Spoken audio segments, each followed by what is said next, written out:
in the pretty station area of Aberystwyth or something like that. Aberystwyth, or whatever way to pronounce that. And we'll be going to Shrewsbury and switch trains, and then from there to Hollyhead.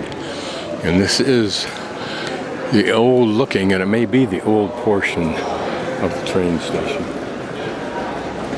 Classical design, probably redone to preserve the old elements.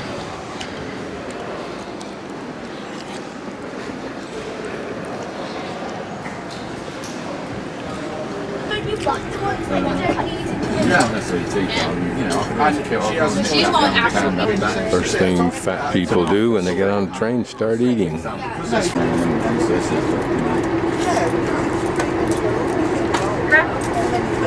Yeah, so I'm gonna.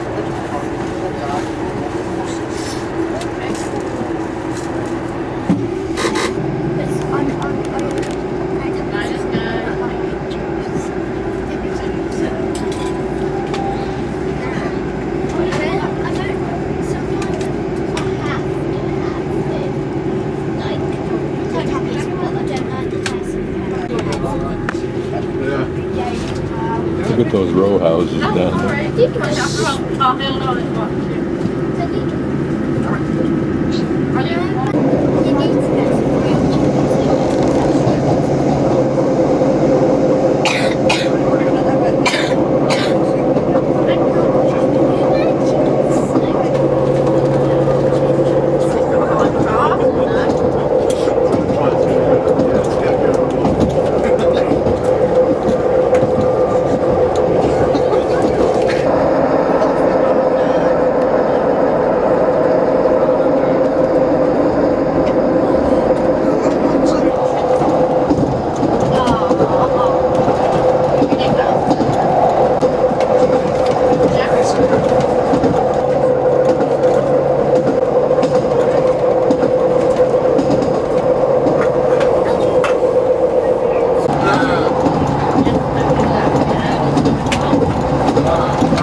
There's a vast estuary. You see all the way across there, just drop dead flat. Up close here beyond this set of pastures, you can see there's water. I don't know exactly where we are, but we went into Telford and then backed up to Flint.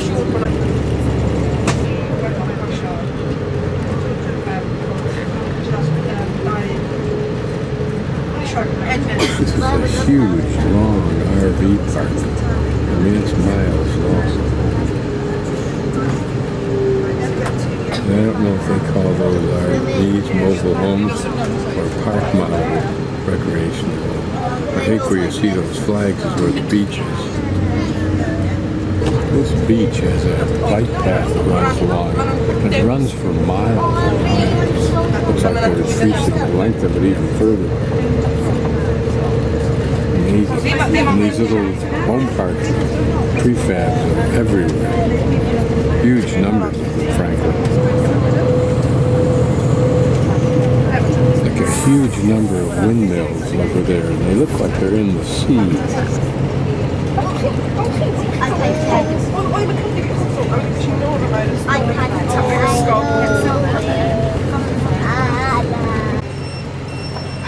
I think we're passing on to Anglesey Island now. It's a rather large island, actually. It's a heavily populated area.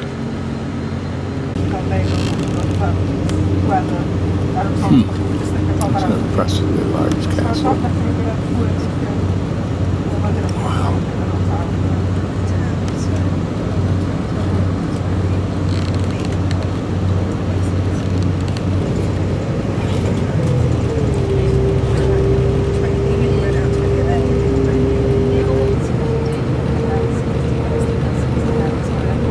Maybe now we're actually passing on to Anglesey Island, but even now I can't be sure. Okay, here you can see Bangor, and sometime soon we'll cross over that Blue River-like thing, which I think is this makes it an island. Can't see where the railroad goes, but we're going up to the upper left to Hollyhead. My guess is we'll stop at that double L city. Would you believe that's the name of a town?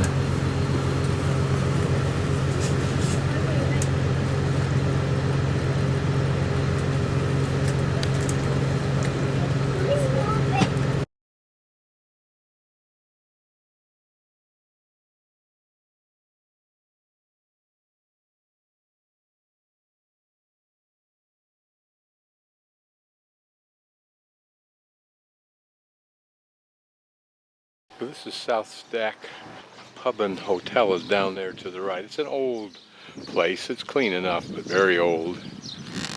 This is interesting. Little plots of land for the folks where they even have little greenhouses. These are pretty benches. They not only look like they might be comfortable, reminiscent of the sea waves, and they are comfortable. So right down there, past that lady I suspect, is the Hollyhead Maritime Museum, open Tuesday to Sunday, and bank holidays happens to be today. Looks like a cruise ship over there. Interesting. Here a memorial reflecting the goodwill between the people of Hollyhead and the mariners of the Royal Netherlands Navy. Nothing beyond that is the story. Nice marina. Here's where you get off the train station and you come outside, and very quickly you encounter this, which is a very beautiful bridge. I'll get some video of it. It goes across here, but I mistook this street for Victoria, and Victoria actually runs underneath this. So I ended up here somewhere, and this is where I needed to be. And this is where we is. There's the Maritime Museum. Nice old building. Looks like the upstairs used. Just not that middle floor room, maybe. Here an old cemetery across from the school, which of course is an irony, but... And those are the row houses that people live in England. This is the equivalent of the ugly stuff you see elsewhere, except this is not that bad. But as you can see, it's fairly plain. Here's one church. And another one with a little more interest down the street. Okay, even I can figure that one out. 1914, 1918. And then the plaque in front for 39 to 45. It's interesting, there's no alphabetical order, I don't think. It may be in order of death. The bridge I came that went across that street there, which must be Victoria, and takes me right back up to where I would have been easily finding my little hotel. But I got to see a little bit of the area, and then I'm going to walk back up here and go to a Chinese restaurant. This is a beautifully designed bridge. It reminds me of the one in Newcastle on the Tyne.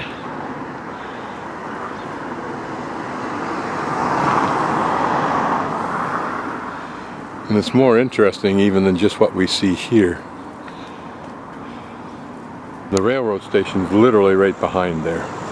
But right in the center, and I'll try and get a better view of it, you can see a ramp goes up, so if you don't want to walk up the steps, you can just walk up the ramp. There's an interesting building there, but I thought it was a new building, and it may or may not be. This is a church back there, but what these towers are, I don't know. See this one here, we're obviously in an old graveyard. It's the thing about England, you never know for sure. Well, I wasn't that far off. It's a Roman fort as well as St. Cybi's church. Up on the second floor, in this funky old building, there's one bathroom, and then here is another bathroom with shower. Now, appropriately numbered number 1 for me, my room. And as you enter in, here's my sink.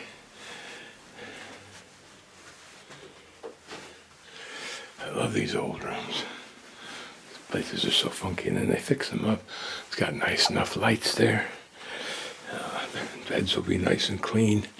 Put brand new windows in these things. Who knows how old this building is.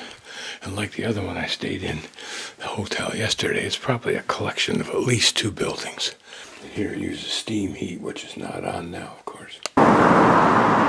Interesting to see how this is built, designed, how it's installed with those bolts into the cement.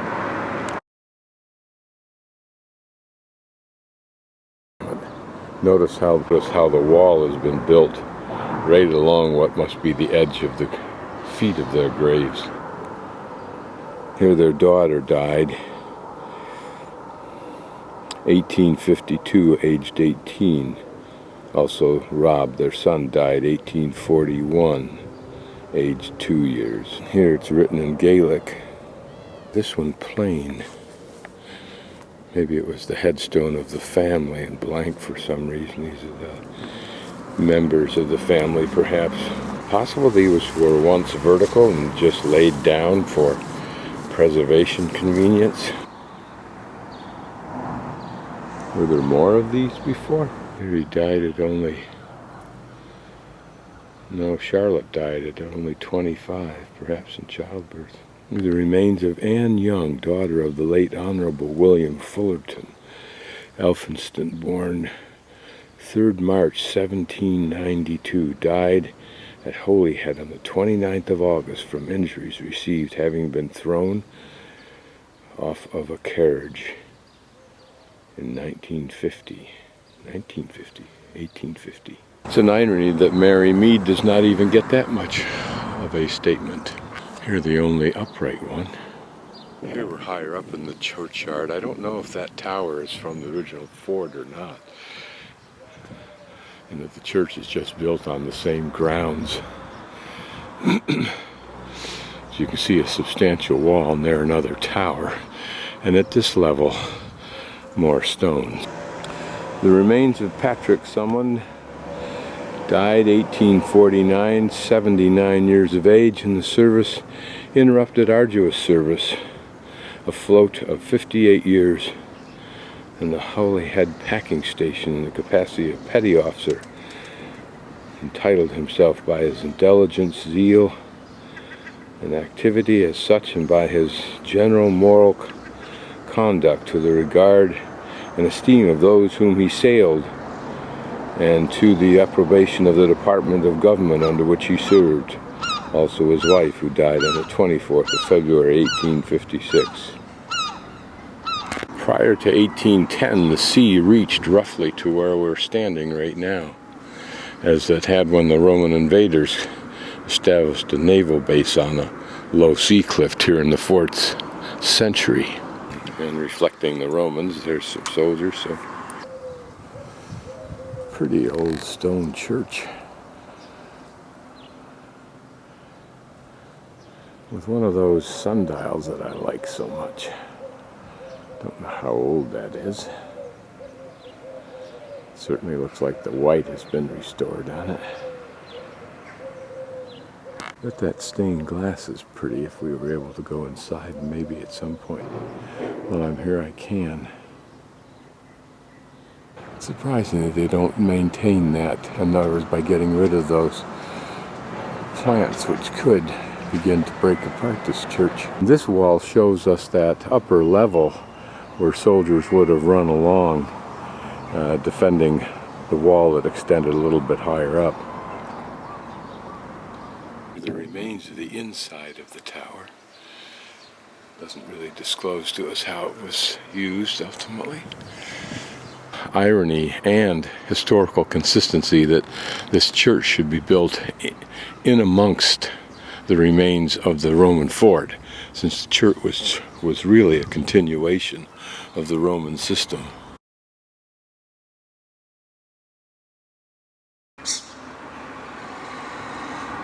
We can see what looks like another corner tower, a rather modest little fort. It's interesting the Romans, by the 4th century, compelled to defend against pirates. And I wonder if pirates is just a substitute for the Roman epithet of barbarian. This is the older section of town. It's somewhat decrepit, although they've attempted to make it look better by this lovely brick pavement. Maybe they will ultimately restore these buildings. That would be a good way to create some more tourism, I would think. The old buildings have all the makings of a great restoration. I hope they're able to do that. What an interesting intersection this must have been in the past. Here's a pretty building. Probably an early government building. Great array of international restaurants, Thai, Bengalese, Chinese, Mexican. Apparently that's always been the North and South Wales Bank. The station is ongoing with this lovely square that enters into that churchyard we were at. All of this 19th century. Here, a somewhat tawdry looking entrance to that beautiful bridge, but a great gateway into this area once they spruce it all up. I was talking to the lady at the supermarket, and she was telling me that 30 years ago this area was a vibrant business area. A lot of tourists go through here en route by ferry to Ireland. Also people who've been coming here, she said, for decades since they've been children. But then they pedestrianized the streets and it went down. And that was complemented in a negative way by the building of a large super mall outside of town, which just sucked the business right out of here. So now the restoration is an attempt to bring back some of that. Cruise ships with their accompanying tour buses come through, but they don't stop now. They just go right to the castles and the other places that people want to get on their buzzing tour trips. But in the future, I think, when they've restored all this, the cruise ships, the tour buses will stop here. They'll be forced to. People will want to. This business still has the look of the shops I saw in England and London when I was traveling there. Look how that step's been worn down.